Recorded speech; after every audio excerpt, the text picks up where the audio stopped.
So good afternoon, everyone, and welcome to Celebrating Women in Craft. Today is International Women's Day, and it's Monday, the 8th of March, 2021.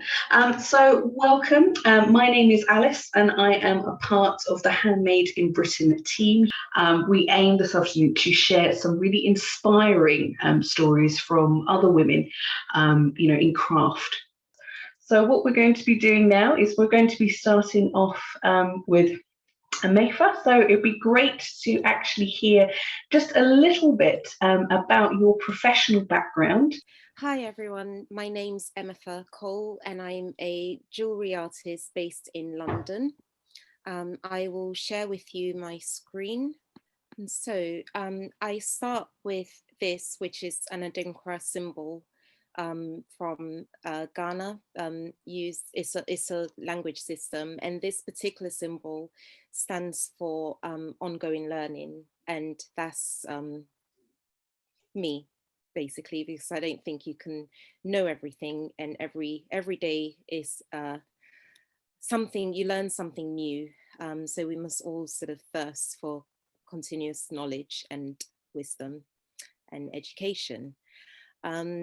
So I go on to just show you a brief timeline. I went to the London Guildhall University, which later became London Metropolitan University. And there I studied an ND, HND, and BA in jewellery design. I left university finally after a long time in 2011. I did the Goldsmiths Getting Started program, which was amazing. It's run by the Goldsmiths company. At the time, it was at the Goldsmiths Hall, and now it's run at the Goldsmiths Centre. I then went on to do a fashion show in Ghana, which was Ghana Fashion and Design Week. And I was the only jeweler presenting catwalk size pieces for it amongst the rest of the fashion designers. When I came back from Ghana, I ended up working in solitude for 5 years because of many reasons. And I finally took part in Handmade in Britain in 2019, which was amazing, just before the lockdown in 2020. And another thing I did before the lockdown was to travel to Ghana to become an apprentice to the Ashanti King's goldsmith. This is one of my pieces. My work is usually inspired by erosion and volcanoes and just the geological process and the constant transformation of our natural world. This is a photograph of my part of my display at Handmade Chelsea. And at Handmade Chelsea, I was so blessed to be spotted by Claire Phillips at who's a senior curator at the V&A. And through that, this piece was acquired for their permanent collection, and it's now on display in the jewelry gallery. This is just an image of the Ashanti King and some of the pieces that have been created by the master goldsmith who I'm an apprentice to. And these are just another way of showing how art in West Africa is not just exclusive to one particular style of object. It's everywhere. It's part of our daily lives and our daily objects, functional objects like combs, bowls, and the jewelry. And then you've got the amazing Benin bronzes and the Nigerian artwork, which you can see at the British Museum. And this is it. It's just a very brief insight into my world. Good afternoon. Now, Dr. Needham, you are an Associate Professor of Design and Development at Middlesex University. And your most recent, research under the project named Culture and Conflict explores the cultural importance, that craft carries among communities that have been displaced for their homes, through conflict. So, so really tell us a little bit about, your professional background and what's kind of driven you to look into this area. I think it was a little bit serendipitous, but first I must thank you for inviting me to this. I'm fascinated to hear about how people think about craft, how they make it, perceive it, sell it, what relationship they have as makers, but what relationship that object has to whoever consumes it, buys it, uses it, values it. So my background is in design. I studied in India um, a very long time ago. And then I came to UK to do a master's in design. And then I stayed on to do a PhD in development economics, but post-conflict reconstruction. So I looked at what happens to culture and what happens to craft, especially handmade products, which carry identity related meanings for most people. Your identity is blended with what you wear, what you think about as culturally relevant. And in conflict spaces, this becomes even more pronounced because sometimes the only thing you have that you identify with that is left with you is your own dignity and your own power over your own things. And the practice of making crafts, as anybody who works in the arts and the craft sector or even the design field, is very personal. It has therapeutic aspects to it, it has a well-being aspect to it, but also it has a huge amount of potential for generating income in some of the most poverty ridden spaces, but some of the least developed spaces in the world. So my work is, I will quickly share my screen with you. My work is on the issue of craft, and how women produce crafts and themselves today on International Women's Day is around how women look at craft and themselves. And I'll just quickly take you through some places that I have worked in. And this is a very small text slide, but I look at what communities value and how when they move, they carry their culture with them. And very often that culture is comprised of visual and material belongings and the language that those things speak and the narratives of what they are. For a very quick example, if I have moved voluntarily or been pushed by conflict, I might have an old blanket, I might have an old ring, I might have a shoe or a scarf that my grandmother made for me, or I have made for my mother made for me, which I will hold dear as I move because it still contains an idea of memory, an idea of who I am and where with the uncertainty of what conflict would do. So these are some images from Pakistani Kashmir. This is an image from Iraq. Um, this is from Indian Kashmir, people who dye Pashmina. This is also from a part of Indian Kashmir. Blocks that are handmade. So, the process of making every element comprises of more elements that are also handmade and further elements that allow it to be created. These are southern Iraq, uh, woolen shawls and woolen rugs that are made by a community of women there. You can see them. And if you think about Iraq and don't know much about the country, when you think of Iraq, you do think of a war. But despite the war and the uncertainty around it, these women are carrying on these extremely traditional practices um, as a source of income and continuing to make them, trade them, sell them. These are experimental pieces that we run in workshops. Um, and everywhere I go, I meet children who make me realize that working from home in the pandemic has been such a challenge for me with having a small child. But these women take it in their stride. They are resilient, they're ambitious, and scarily focused on what they want to do to a point where nothing distracts them. Their husbands, their fathers, their children will not distract them from the pleasure that making gives to them. So these are children from Balochistan uh, who eat my papers every time I do workshops. These are some of the women who worked on a project with me. An exhibition of their work because it had to be celebrated the way it was supposed to be celebrated and exactly in the way that they wanted it to be.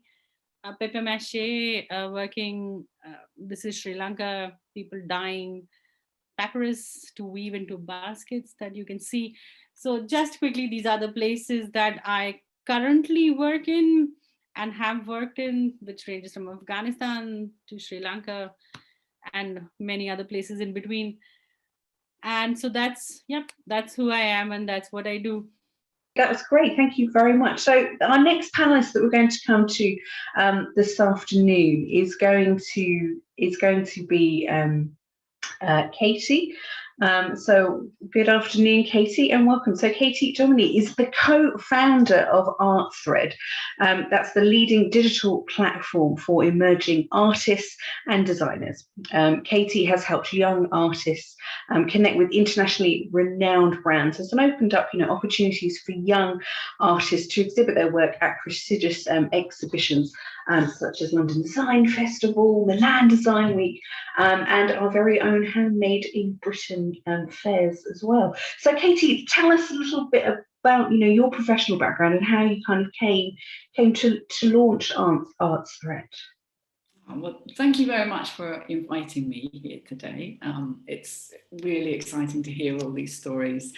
I trained as a designer, and after that, I worked for a trend company called WGSN, and I worked there as a trend researcher for about 10 years. And whilst I was there, I used to go to a lot of student and graduate shows, and I realized that there was all this fantastic work, but there was nowhere for anyone to see it beyond that time in the summer where they would have their showcases in June and July, and then various magazines would do a feature on them in, say, one issue, and then all of this material would disappear. And it was just at that time where digitally it was allowing people to take photographs, to use emails, and to have all their work online. So I thought, well, why don't I start a magazine? So, showcasing everything to do with design and art from graduates. So I started that as a physical paper magazine, because prior to that, I had also been working as an editor of a print magazine for 2 years. So that sort of gave me the experience to do that. So then I bumped into my co-founder, Alex Brownless, and we decided to do it together. We then produced one print issue, and we showed it to lots of people within the arts and design world, and also lots of educators. And they all thought it was great. But obviously we couldn't get everybody in the magazine. How many people can you feature in a magazine? So that's when we decided to do the website, so that we could then allow everyone who was a student or a graduate to be featured within the magazine, online rather. And that would obviously be free for the students as something for them to be able to showcase their work. So that's where we are, and we started 10 years ago. I think this is probably the 4th version of the website as it stands. And then, so whilst we were doing that, we were also getting involved with lots more partners. So as you said, with London Design Festival, Milan Design Week, and with Handmade. And I think it's probably right that we've been working with Handmade for at least 5 years, I think. And what we've done is we brought, for example, at Chelsea, we brought 10 talents to Chelsea every year. So we would then, have a call out, and we would choose the best 10 that we thought was most appropriate, and we could showcase their work. So it's given us a big insight into the art and design world and education. And also last year we started the first ever Global Design Graduate Show, because we saw that the universities were not able to put on real shows. So we decided to do a global show, and we did that with the support of ID, Vice magazine, and also with Gucci. And within that, it was all divided into sections. So we had a very large section devoted to art and to craft, and we had some amazing entries from all around the world, which fantastic. So that's where we are now, and we're just this week just about to launch our Global Design Graduate Showcase for 2021, which should be live in the next few hours. So there you go. That's great. Thank you so much. It's been so nice to kind of learn that a little bit more and kind of, kind of learn and hear a little bit more about it. So kind of, our kind of final person to the group is Yen, who is our jeweler here. So Yen, welcome. So this is Yen, and you are the founder of Yen Jewelry, so a fine jewelry company that was established 24 years ago.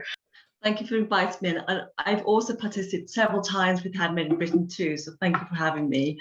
I was born in Vietnam. I came to Britain as a refugee in the 1980s, and I now live in London with my family.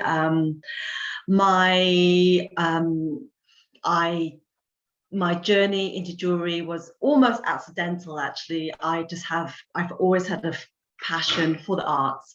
I did 2 years foundation, and then in the arts, and then 4 years jewelry degree. And I started my business almost straight after graduation, really. I've been in corporate arts for 24 years, still passionately love the community there. My role changed within the business. I started off as a designer maker, mainly on the bench and everything else that you have to do as a self-employed person. And then my role within that changed and altered and adapted to change with my lifestyle. So I'm a strong believer that in that work-life balance. So my role has changed quite dramatically since I started to where I am now. I'm more away from the making now. I still tap into it, but I'm more direct at this now. That's great. Thank you very much for that great introduction. It's actually, I'm glad you kind of touched upon kind of, the way you've changed and kind of adapted, because that really brings, us all to the conversation piece, which I think has affected, a lot of people, people including who are now watching, which is 2020, that has been, a real kind of changing point. And I think, really as kind of, females in working in crafts and being associated with craft makers, what, I suppose what it is, how have you been been affected, in the last few months? So do everyone, please do come off mute, and please do, join us. Has there been something that has greatly affected you and, and your practice? Well, sorry, for me, yeah. I think it's greatly affected my practice on every single level. You can personally, business, effectively, personally. My personal challenge throughout this was trying to keep emotional balance for my children, maintaining a practical balance for them as well, on top of maintaining the business in circumstances where there was no movement. So in business terms, it was seriously about adjusting my expectations of where we are and what the pandemic was actually doing. So expectations had a huge impact on how I move forward, by addressing the gaps and the strengths in the business and my personal life as well, and using that to make changes and adapting to it. So for instance, today we take for granted that our income structures are in place, our childcare are there, all those frameworks in place, and then thinking about our social network, all those things support and help each other. And then suddenly that was all gone. And then having to very quickly work out how to sustain an income flow when the business no longer had physical shows, outlets, and then understanding how quickly the business had to move online. And one of the things I did before COVID was I always invested on online platforms, despite the fact that my main business was very much face-to-face. So that decision, that investment has without a doubt sustained the business throughout the pandemic. So it was acknowledging that small businesses, I'm very glad that you had different routes to market, and that was able to really support at a time when nobody can predict such a situation. So that was incredibly rewarding when that kind of kicked in. And I think on a personal level, it was very much about maintaining routines and valuing the importance of routine to keep my home life, my children motivated. It was about motivation through a very, very challenging time. So I think those elements were very key in sort of like overcoming some challenges. I mean, talking about challenges, I mean, Katie, if I can come to you, you obviously work with, new graduates there. What were some of the challenges, that they've been facing? Okay, well, actually, in terms of 2020, obviously from about middle of March, wasn't it, April, they did not have any access to studios and workshops. And this obviously was a big challenge in all areas, but I think especially in the craft area. I mean, there are different ways of looking at it. On the positive side, there were a lot of people who became very inventive. They turned their kitchen into a sort of experimental lab, and they experimented with different materials that they probably would never have thought about had it not happened. And they pushed their project in new ways, and actually maybe, for the best, it actually forced them to think in new, different ways that they would not have thought of if it hadn't happened. And so from a positive side, that was one thing that came out. On the less positive side, it meant that with people not having the access to the studio spaces and the workshops, it also made it not quite a very unlevel playing field in terms of the students themselves. So obviously, if the student has got, it's got their own room and plenty of space and a garden, blah blah blah, they obviously do quite well. But for students that didn't have that had on a low income, it was actually proportionally worse, very much worse. And I know there was some talk at the end of the summer as to whether some of the universities would let them come back to use the workshops, or whether they would be able to use some of the like studios, not allowed to universities, but actually just studios that maybe might let some of the students have access for 1 day a week. And that obviously in different parts of the country was handled in different ways, but was quite a serious problem, which obviously is still ongoing at the moment. And obviously there's other problems as well, which apply to all the students in terms of motivation and but I think they all said that the comradeship of their friends and their colleagues on the course was really, really important to them, and it helped them keep going in difficult times. I think the challenge has been realizing the space between where we live here in the UK, I live in London, and how I perceive the impact of the pandemic on me, and the impact on the pandemic on the people I work with in these countries that I mentioned. The ability to choose to sit inside the house and lock myself in and go into lockdown.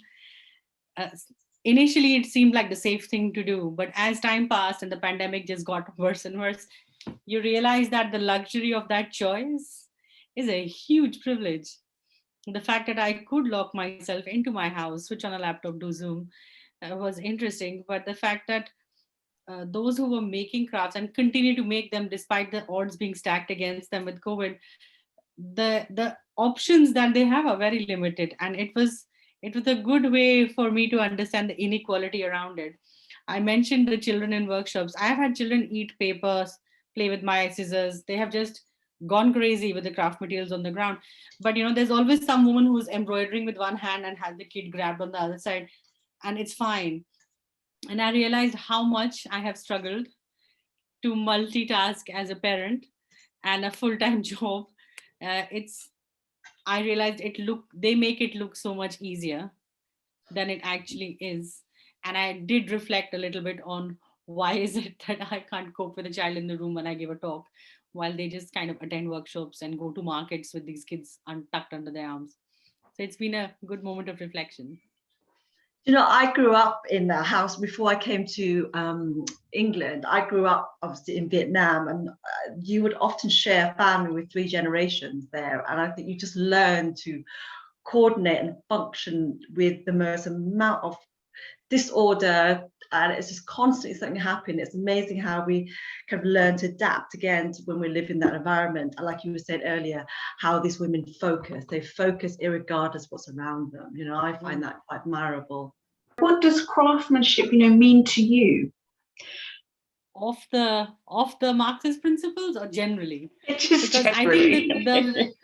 I think generally it is useful to see how the knee-jerk reaction to craftsmanship starts going towards quality, design, price, market, the bespokedness behind it. But then the craftsmanship also, we are so oriented to a market that it's difficult to step away from anything that doesn't sell. But I think craftsmanship is also reflected at Handmade in Britain, Chelsea shows, and the other shows that you've done.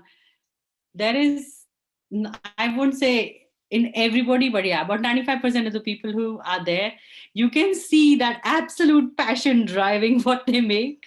You can hear it, you can see it, and if you sniff really hard, you can smell the craftsmanship that is driven by absolute commitment to just making this and nothing else.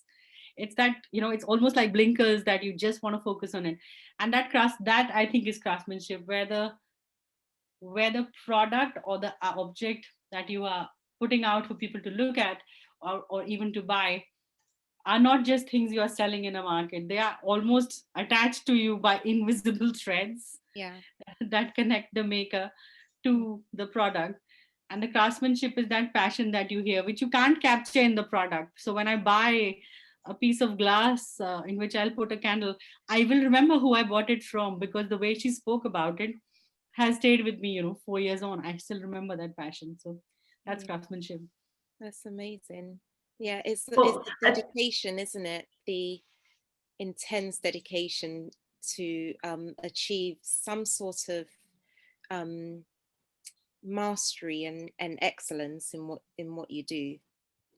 So, yeah. So actually talking about mastery, so we heard earlier that the V&A had acquired some of your work. What pieces and what did that mean to you? So they acquired a ring from my Vulcan collection, and it was actually a ring that I didn't sketch. I just created it.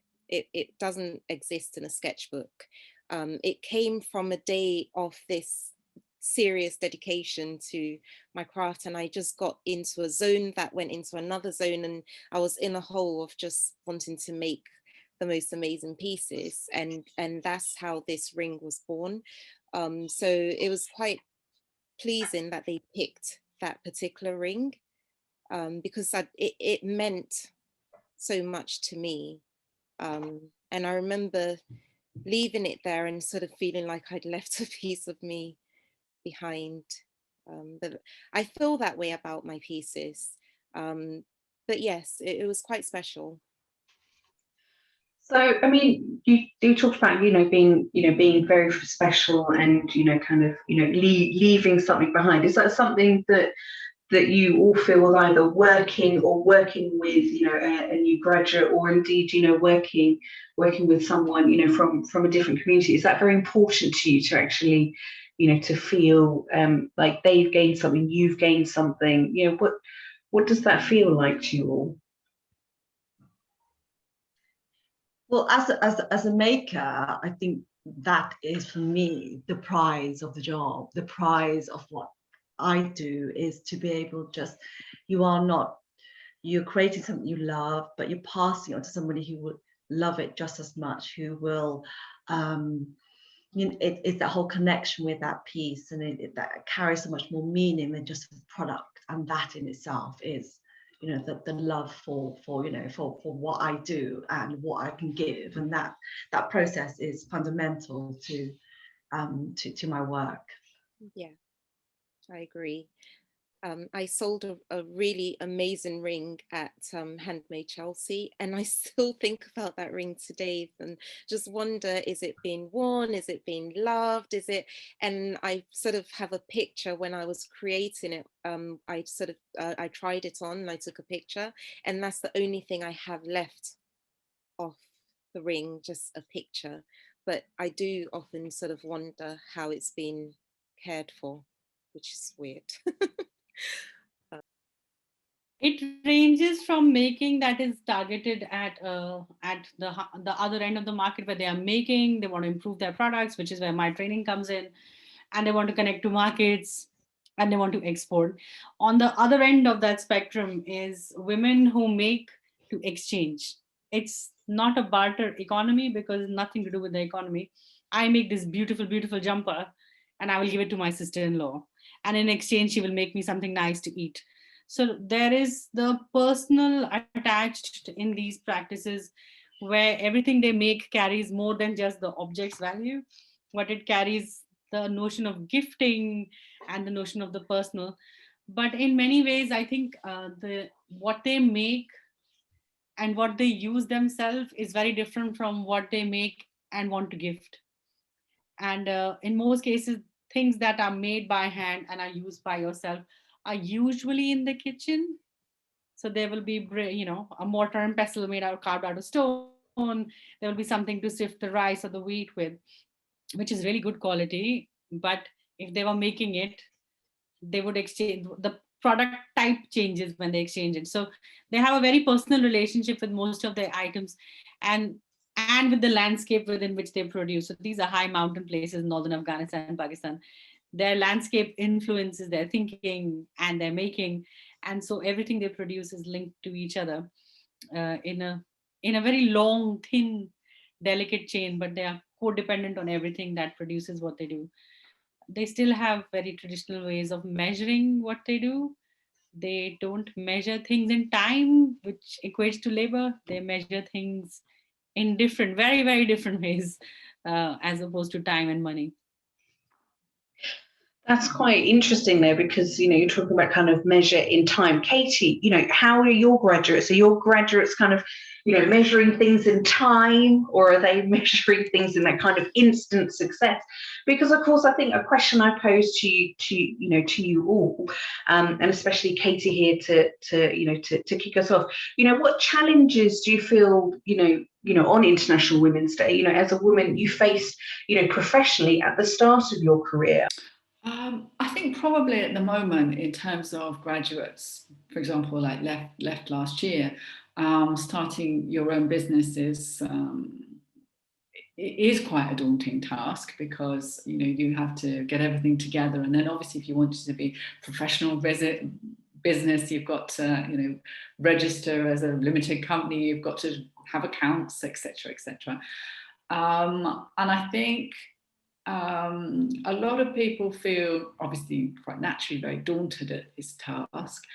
And I think one of the things which I think obviously applies the majority to women is that there's a sort of an idea that if you do something 3 days a week, like part-time, that you're not actually taking it very seriously, and that it is always the goal that you're going to be doing it sort of 5 days a week. And I think that attitude is changing, but slowly changing. So I think there are upheavals where you might go and try and get a business loan, for example. And then the idea is that you're forever showing this kind of, I mean, obviously everybody wants to earn more money all the time. It's not like you would say, oh, here's my projection going downwards.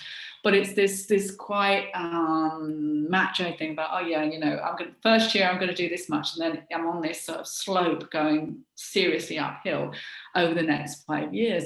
And I think there is this realization that, yeah, that's okay. If you want to do something 3 days a week and you want to teach 2 days a week, that's fine. No one's going to say that you have to become a sort of mega star. But I think that is one thing that I think people find difficult to deal with, that they, as a graduate, they feel that they have to be succeeding, and they have to be succeeding fast. And and they forget how actually long it takes to get yourself established, how long it takes to, you might do something and then think, oh, okay, no, that's not for me, I'm going to change course, I'm going to do something else. And I think it's realizing that everyone's career is something that changes and moves and then moves, and certain periods are going to be really busy, other periods not so busy. And I think trying to get away from this very sort of linear structure of, okay, I do my exam, I pass my exam, and then by year 2, I should be doing this, by year 4, I should be doing this, and by 6, I should be doing this. Yeah. And I think that's quite difficult for graduates to understand, that it actually does take longer than you think. I completely agree with you, Katie. It takes time, and it's good to have a plan, but in my case, not everything went according to plan and within the deadlines that I'd set for things to have happened. And I'm now at the place where it's okay for this is a journey, and it's not a race, it's a very slowly run marathon. I'd planned when I was leaving university for my 5-year plan as part of the business module. I put in there that I would go to Ghana and be an apprentice to a goldsmith. I didn't know who at the time. It didn't happen. It took 9 years, and I ended up getting the most amazing opportunity to work with the King's goldsmith. And so these things do take time. I also had to do other jobs and then do my jewelry on a part-time basis, because you have to pay bills. So I think the problem is when we look at the careers of other people and assume that they've just, it's been a smooth journey. And that's where we sort of get this false notion of things having to work a certain way. Each and every one of us have a different journey, and we have to be focused on that road to where we want to get to. Yeah, and I can see you nodding there. I think that is where the craftsmanship comes back.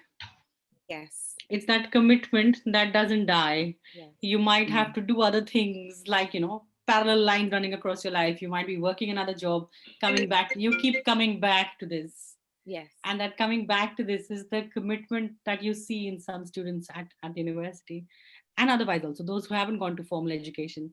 They're still as committed to coming back to it. It's challenging though.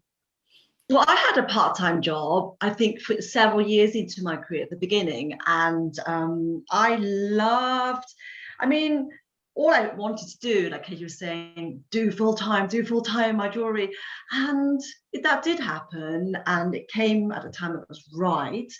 But the part-time job just actually made me realize how much I wanted to do my jewelry even more, and that passion kind of burned. It was almost like actually it really cemented what I really wanted to do. So that direction became more and more clear. Even though my time was divided, it just took a little bit more time. And I think it also it kind of served me well as well. It gave me another perspective, and it just drove my direction, and it made it clearer for me. So it doesn't, yes.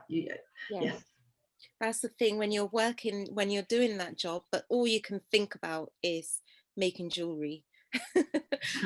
And daydreaming. That's what I did for years and years and years. I would sit there doing whatever task because it became too easy to perform that task. And then sorry about that. And then just daydreaming about being at a bench making jewelry. It became so intense that in the end I actually had to just say, if I don't try it now, then I'll never do it. But you have to work your way through it and get to that stage. People I've worked with have compared themselves to magpie equivalents in these countries, where they see a shiny idea, and while they are, cutting crops and harvesting fields or washing the child or washing dishes, they are gathering all these ideas like shiny things in their head. So when they are let loose, at night when the kids have gone to sleep, it really does all come tumbling out. Yeah. But I think that distance from making, forced distance from making in many cases, is a useful space to burn that fire a little harder, I suppose. Yeah. So what would be, one important, piece of advice then, to other women in craft that you would give? So kind of, hearing your stories about starting and then making a leap, what advice would you give people, to today? Yen? um, well, I think I'm coming in this very much as I spoke about how I started, how that passion was, I didn't even love jewelry after I graduated. I just fell in love with it when I had my time with it, my personal space with it. I wasn't doing what I was told. I was exploring, I was being creative. So I actually just kind of slowly fell in love with jewelry when I started my practice. And then there's one thing that I always knew that I wanted. I always wanted to have children. That was what I always wanted. But I actually delayed having children as I was so in love with my work. But I would say that to battle these two things, just, these two elements that you want so much to maintain, I would say for me, the biggest challenge was balancing that relationship. I wanted to be a mother and keeping my work going. And my advice, and the one, not so much advice, but what worked for me was I intuitively started planning for that and acknowledging the fact that actually this is what I wanted. I need to kind of plan it in. I needed to accept my limitations.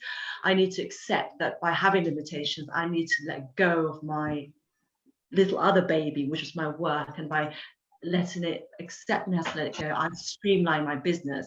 In streamlining my business, I accepted that somebody else to step in. In doing so, then I trained up an assistant.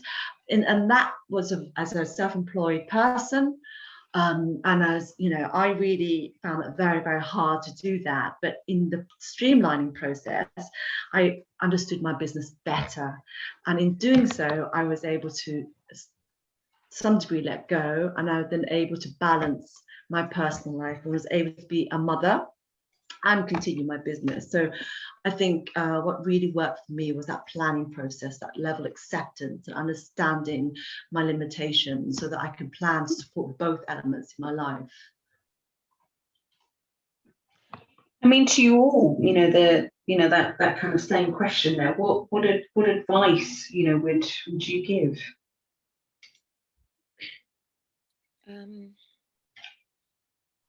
Just keep working. keep trying to reach your goal and don't give up, because there will be obstacles and it's how you deal with those obstacles. And actually, I mean, having children, that's not an obstacle. Things happen in life in general. It could be health related, so many things. But so I'm the opposite of Yen. I have children. I had my daughter before I decided to go to university. And so then I was a mum. And then a friend of mine said, I'll never forget this conversation. She said to me, it's really, it's great you're a mother, but what do you really want to do when your daughter grows up and you look back on your life? What about you? And so that's what sort of pushed me to do something. And like Yen, mine was accidental. I stumbled upon an advert in Floodlight magazine. I had no idea that I would ever end up in jewelry and silversmithing. I just happened to stumble upon this advert whilst in my head I wanted to be a forensic scientist. And so that changed really rapidly, where I thought, oh, well, this looks very interesting, jewelry and silversmithing. But then when I connect the dots back to my childhood, I've always loved art, always loved making and creating. So there's always a link. For me, I had to work backwards to find that link. But yes, so I had to do something for me. Then in between studying, I fell pregnant with my son, and I took some time out because I was also ill. But I had to pursue this because it was now my passion, and I needed to at least try. And so juggling being a mother, which is a full-time job, and then also studying full-time and just trying to look after myself, a household, dealing with really stressful situations like school applications. Oh my goodness, they're so stressful, amongst other things. Um, it works, it can work. Basically, what I'm trying to say is there's no excuse. You can do something. It's hard, but it's so much rewarding when you've put your mind to something and you achieve it. I would echo that, I think, in many ways. But I think there's also the need to embrace change rather than run from it. I have seen craftspeople who make the most amazing things who don't want to have a social media footprint or a website. And they're like, I really like what I bought from you. How am I supposed to find you when I want a second one? So there is resistance to change of all kinds, but there's also resistance to change for the sake of resistance. Sometimes a lack of knowledge about how does this work keeps people away, which now post COVID, we can figure things out quite easily by going into onto Mother Google. But in a wider way, I think the ego of the hand of, I'm a goldsmith and you're a silversmith, can I not learn from you? Of course I can learn from you. Are you competition? Yes, you are, and you will be. Maybe you don't have kids and I have five. We constantly rub ourselves up against people who should be inspiring us, or we should be watching, if not inspiring.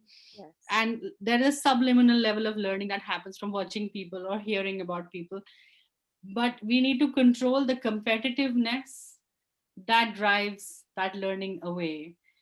There's a lot to be learned from watching and listening and hearing from other people, and without the ego coming in the way. But there's also it's equally important to realize that your making is a part of who you are. Sometimes it will provide you money, sometimes it will not provide you money, but it doesn't mean that the relationship with the making is a transactional one only. Yes. To drive your costs of rent and food and bills, you will need money. But to throw away something that you feel so strongly about because it doesn't produce the results that you want really quickly is a very short term decision. It's like having an invisible partner, something that you love so much, but then you at times you hate it because you don't have time for it or the distractions from it, but it'll keep coming back. It's a part of who you are. It's an invisible part of who you are as a maker, and it'll remain with you. You can ignore it, you can curse it, but it won't go away. So the best thing to do is make your peace with the fact that you're a creative maker and will always be. And it doesn't go away. It might not give you the joy that you want immediately, but it does not go away. So not fight it in many ways. I would like to take up on the point you were saying about this ego, this idea that, we are makers and this is what we do and this is our box. And then Katie was talking about earlier about the need to, to need to accept and to change and all those elements when you're a small business, you have to do so much, and then have the humility to go, I do need to change, I do need help, I do need to understand something new in order to evolve. I think that's something we all learn along the way, to go, actually, this is a huge stumbling block. I don't know how to do this. How do I go about it? I mean, social media once upon a time I couldn't ever understand it. I didn't accept it. But I think acknowledging the need to adapt for your business is essential. Yeah. Especially when you're involved with so many elements, keep it going. That need to adapt is actually key, for sure.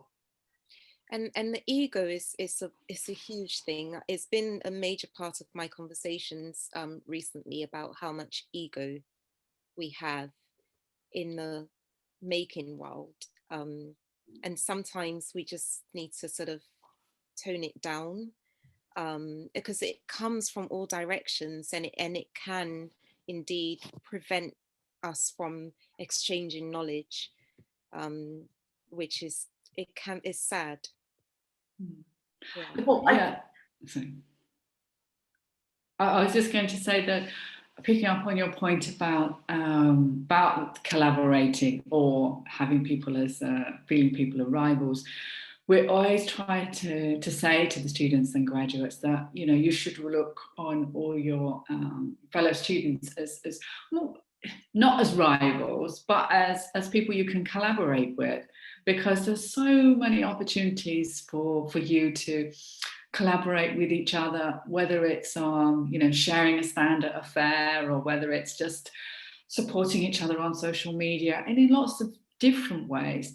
Because in a sense, you know, if you're at a fair and in this craft sphere, you know, your competitor is not necessarily the person on the next stand. Your competitor is the fact that someone might say, oh, okay, for a birthday present, I'm going to buy my husband or my wife a really nice meal, or we're going to go and buy some other product. So it's about thinking about the fact that, you know, that you know, you are all in that together. And we always say that, you know, you should always look after other people when you're in a sort of a craft setting, because, you know, you really need the support of other people around you in that sphere.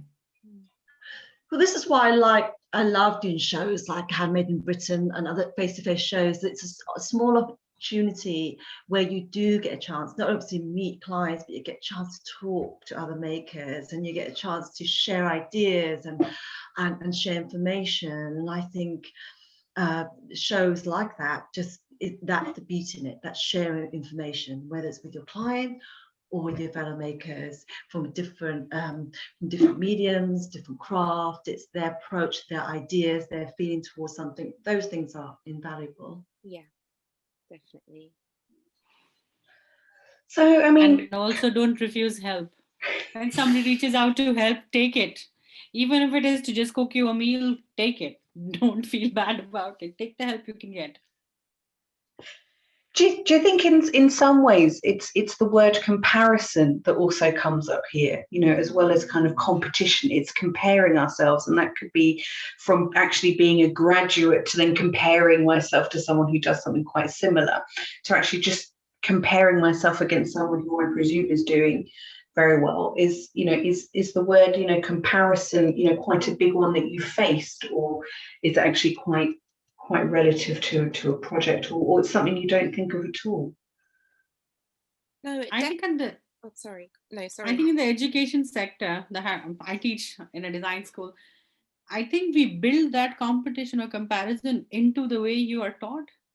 In many ways, a graduate show or a showcasing of graduate finalists from a competition, there is always comparison that you are designed to understand as success.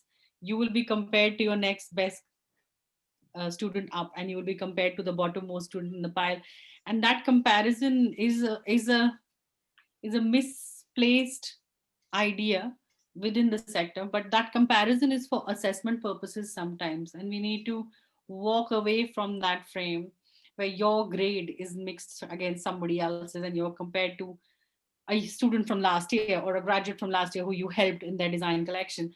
Those comparisons are inevitable within the education sector, but those comparisons should be taken with a giant tablespoon of salt once you have graduated, because then that comparison becomes of very little value. It doesn't generate any value in your life. Yeah, it just serves as a distraction. And as a maker, I mean, when you're starting, like you just said, is you're at a very sort of fragile place, so you don't really know who you are, what you want to be, so it's easy to fall into that trap of comparing yourself to others. But that's why for a long time I sort of stayed away from looking at the works of other makers, because I had this real fear that I would subconsciously copy someone, which is a massive fear of mine. And at the same time, it's not good, because I should be confident with my own work and my own style. Thing is, as they say, there is nothing new under the sun. So somebody out there is doing something similar. And I've found pieces when I decided to scale down and work and do a few smaller pieces, I came across similar rings that I worked on. And before I put them out, I literally wanted to put them in the bin, because I saw that a few other makers had something similar. And it took me a while to accept this, there really is nothing new under the sun. And there might be something slightly different about my ring in comparison to their ring. And just having that courage to just be yourself, and don't try and be anybody else. That's the only true thing about you, yourself. I don't know if that makes sense, Yen. No, I think, I mean, no, it totally makes sense. And I think competition is natural. It's always there. And sometimes I find it horribly intense and I walk away from that. I don't find, but in terms of when we find work that's similar, I mean, I've experienced that before, where I've actually walked into a showroom or space and I see work that's almost identical. It's happened a few times. And you know what, I've kind of made my peace with that. I just think that, as you say, there will be similarities. It's a question of how you frame your work, what your relationship to your work, how you sell your work, what it means to you. All these elements create a story about you. And I think it's about having the confidence to move forward and remembering what it is that's success to you and what it is you're trying to create. And it gets too complex when all these things, kind of like mess our head up. I don't think I've made a decision a long time ago that that's not the direction I want, or the relationship I want with my work. One of the things I highlighted earlier was I was adjusting my expectations. So at the beginning of lockdown, I was like, right, I'm going to make sure my children are fine. They're going to do their studies. They're going to do all their work. I'm going to support all that. And I'm going to create a new collection. I'm going to do 100 million things. And it's like my expectations, I adjusted that. I accepted the fact that there was a lot of things going on, and that it was okay for me to actually be in a position to actually not try to do 100 million things. I accepted that actually what I wanted and needed most was to have this time to reflect, to almost give myself that space to do what I haven't been able to do for so many years. And that is actually just stepping back. And I think that was one of the hardest things I've been able to, I've had to do with lockdown. But in doing so, that gave me some space to go there, to see how I would like to continue my business, but at a pace that works for me, and not panic about and worry about what I shouldn't and shouldn't do. But I think it was with regards to business, I see how technology has fundamentally changed. I mean, I think it's always been there, but it has certainly had a huge impact on my business and how I'm going to move that forward and how I will develop that. And the designs will be very much connected with how the online sales will develop and evolve over the years. But that's come with just having having that space and time. So Katie, what project are you working on? Because obviously you're working with a team, but you're also working with lots of new people itching to kind of find out how they can work with you to move forward.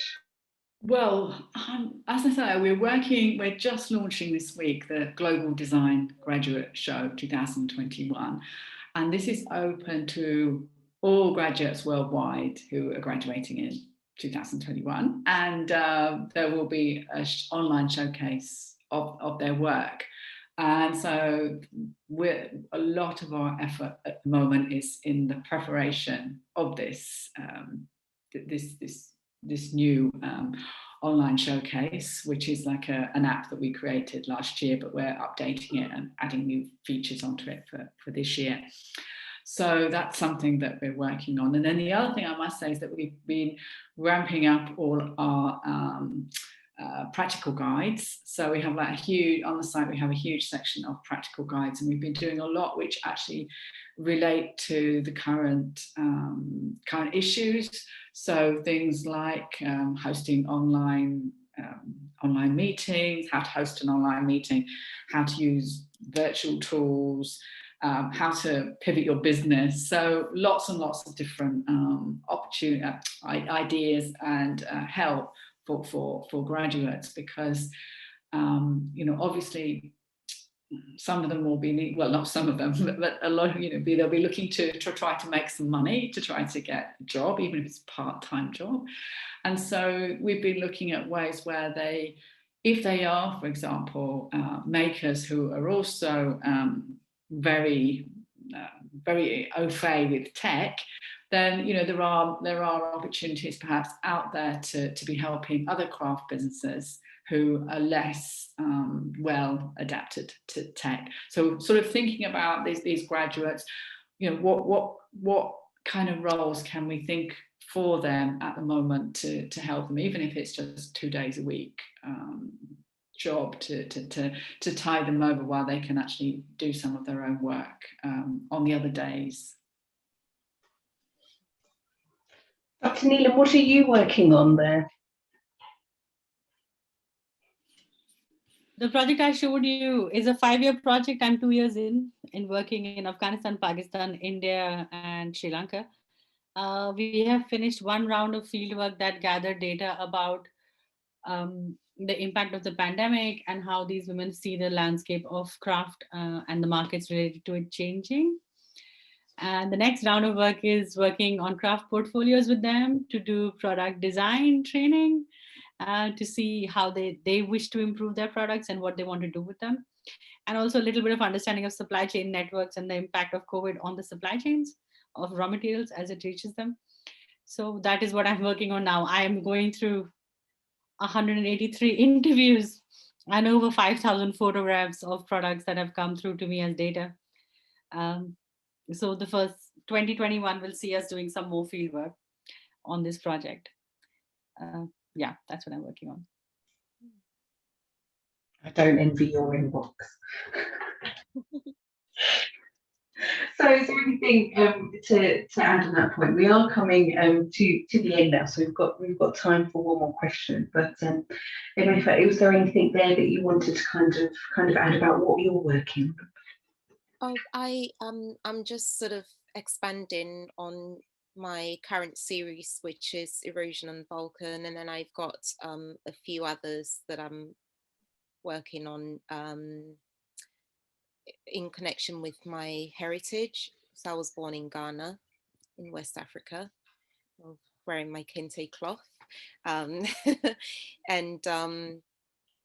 yes, so there's lots of exciting things to come, and I'm looking forward to seeing what happens. Yeah, and just to add, earlier on when Katie was speaking about how you set up your business, I'm not sure about you, Yen, but I set up as a limited company, and it's not been great for me with this entire sort of support from the government. So I just wanted to throw that out there, but you have to keep persevering. I'm in the excluded group of people who don't get any help, but there something's kicked in at the end of last year, January, February, and going forward, you can claim. I started off self-employed. I became a director many years ago, yeah. But something is in place. You can. There is something there, depending how your accountant has set it up. But there is something available. Oh, so if you want to give me a shout about that, we'll talk about it. I will. That would be amazing. Thank you. Okay. So yes, so sort of dealing with that, and then also at the same time you have to spend to make more things become, to bring things to life. So just juggling all of that, but I'm being positive, and I'm just going, and yeah, excited to see what this year has to bring. What more do you think organisations, such as Handmade in Britain, can do to assist women, in the craft sector? You know what really I find incredibly helpful? When there is open forum of communication. We're often small business are very hush hush, there's very little communication, and I think any opportunity to talk, discuss, share our difficulties, or like it can only be but helpful. I mean, I think for me, there's lots of discussion and talk about finance, etc., but as women, I think our role in society and the childcare element that comes with it, how that relates to self-employment. I don't know if anybody ever talks about that, to be able to address it, to understand it, to help to understand, to adapt. The more conversation that's there, I think it allows more space for accepting change and the difficulties that come along the way, so it supports.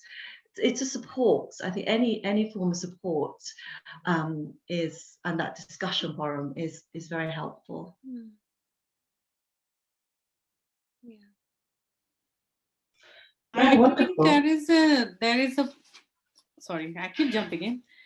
I think there is a space to share, and this might be something nobody likes, not a popular idea in most cases, to share failures. We never talk about our failures. We never talk about things that went wrong, people who ran away with our stuff, people who never paid us on time, a credit card machine that did not work, printing business cards at the last minute, going to the wrong printer to print off your wonderful display, not knowing how to fit lights into your frame when you're at a show. How do you negotiate on price? Women tend to be the last to speak about challenges and the first to accept the first acceptable thing that comes past them. We don't negotiate because we are hardwired by patriarchy, actually. It's International Women's Day, to not ask questions, to not talk about failures, to kind of hide the things that don't work underneath the table and behind the bed, because we want to be seen as strong and independent and successful. And having that work-life balance, it's not a balance. There is no work-life balance. If you're trying to find balance, you will be there for a very long time. Just accept the fact that it won't balance. But I think if Handmade in Britain or any group that you work with or who are linked to you in many ways, if there's a space for a Q&A about failures, it would be good to be, even if you do it anonymously because you don't want to be tracked back to being failing at any point of time. It's good to understand that not everything is successful, not everything will be perfect, and all the things that could go wrong. And you will find quite a few commonalities in just the five of us in this chat. That's so This is what I think I was highlighting a bit earlier, discussing it, acknowledging limitations, understanding the difficulties. There's so much talk about how to do this, how to do that, but there's very little discussion on the problems that we encounter and the things that are down the road, the things that we don't talk enough about, limitations and problems. And I think what you said is absolutely key. The more we can be honest about these things, the truer it will be to support and to help. That's so true.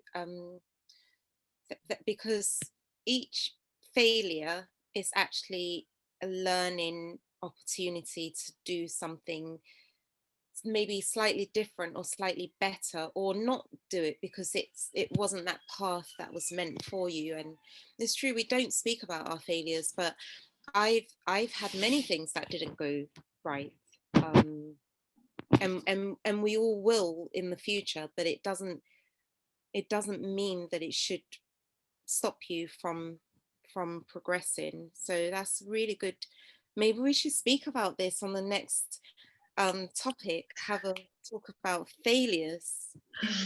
It's interesting. And the fear of failures. People are afraid of failing and they don't do things because, and I'm one of them. I set up a design business and I'm like, I'm not very good at marketing. I'm good at making things, but I'm really not good at selling them. So I went into reverse and kind of shut everything down, saying, can't sell it. So I didn't make it. At the end, the idea is still inside my head. But the paranoia of not succeeding really quickly at my first attempt did hold me back. And it's that fear that kind of feeds the failure idea. It becomes a very big mountain to push against after some time. And also just to say that, as you were saying about the idea of failure, we often encourage the students and graduates when they're maybe not necessarily online, but say, for example, you were going for an interview and you were showing someone your portfolio. There's nothing wrong in showing some of the attempts that didn't work, some of the ways that you tried and said, well, I did this and it didn't work, and from that I learned X, Y, Z. Is that, it's really important that they show that, because it shows an understanding of the process and how that works. And I think you're right that people are very frightened of showing anything that looks like failure. And I think, or especially I think for women, I think because you notice actually in a sort of a more of a design area, but actually if somebody who's very confident, a guy that's very confident is more confident about showing his failures than I think a lot of women, because I feel like, I've got to look like I'm really strong. I can't be showing things that haven't worked. Whereas I think it is a sign of strength to be able to be showing people your work and say, well, look, here's one, and this was a sort of disaster, and this was what I learned why this was a disaster. So that's why I did this next one. Yes. So, yes. Definitely.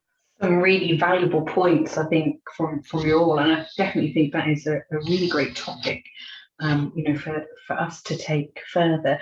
Now we are coming to the end. We've just got a few minutes, and I'd like to pick up one of the questions that has been asked quite a few times, through the chat, and it's actually who has inspired you, throughout your career. Is there a craft maker? Is there a woman? Is there an artist that has inspired you to kind of keep going? And certainly it doesn't need to be, you can be a family member, but is there somebody key, that has really kind of helped and inspired you and to make you keep going?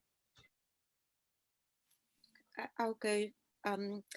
For me, when I look back and really think about this, it will be my grandmother, and also my great grandmother. Actually, these women, grandma's still around, which is amazing. Ever since I was a child, she's always worked tirelessly. She's a teacher. She's now she has her own school, primary and secondary.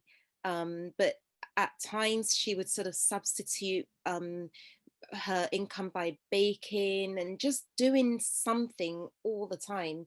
And that showed me as a woman that you could keep a home and you could work and do something for yourself. And she always said to me that she wouldn't stop working, because the moment she stops working, her entire body will just age, and that will be it. So I've always had this thing of you must always do something, keep active, even if it's not to make money, but just keep busy and keep working. So yeah, she's a huge inspiration for me in that sense. That's great. I think that kind of resonates, with us all, having someone. I particularly like that phrase, when she stops, everything's just going to kind of, everything else is going to stop with it. I think that kind of really does resonate with a lot of us. We are sadly coming to the end of our webinar, and of our first edition of Celebrating Women in Craft. And I'd like to thank all four of our panelists for their time in joining us this afternoon. And I'd also like to thank our attendees as well, who have joined us and who've asked some really inspiring questions and really helped to keep our conversation going.